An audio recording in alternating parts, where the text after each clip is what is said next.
Hi കൂട്ടുകാരെ, നമ്മളിവിടെ തിടമ്പിൻ്റെ വർക്കാണ് ചെയ്യാൻ പോകുന്നത്. ഫസ്റ്റ് നമ്മൾ ഫ്രെയിമിനേക്കാൾ 1 സെൻറ്റിമീറ്റർ വലിപ്പത്തിൽ നമ്മളൊരു വുഡൻ ഫ്രെയിം കട്ട് ചെയ്യണം. ഞാൻ മൾട്ടിവുഡാണ് യൂസ് ചെയ്യുന്നത്.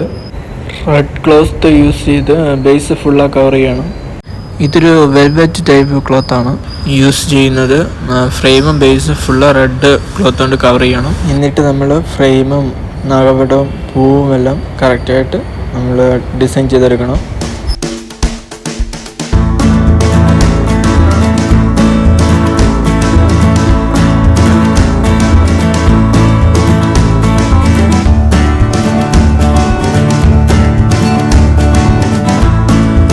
അതിനുശേഷം നമ്മളൊരു ഇഷ്ടമൂർത്തിയെ നമ്മൾ സെൻറ്ററിൽ സെറ്റ് ചെയ്തെടുക്കണം. പിന്നെ ഉളൻ ത്രെഡ് യൂസ് ചെയ്ത് നമുക്കൊരു പൂവിടെ ക്രിയേറ്റ് ചെയ്യണം. ഒന്നല്ല, നിറയെ പൂക്കൾ സെറ്റ് ചെയ്യണം. ചുറ്റും പൂമാല നമ്മൾ സെറ്റ് ചെയ്യുന്നു. പിന്നെ മുത്തുക്കുടയാണ് ലാസ്റ്റ് സെറ്റ് ചെയ്യുന്നത്. ഇങ്ങനെയാണ് നമ്മൾ ഫുള്ളായിട്ട് നമ്മൾ തിടമ്പ് സെറ്റായി കഴിഞ്ഞിരിക്കുകയാണ്.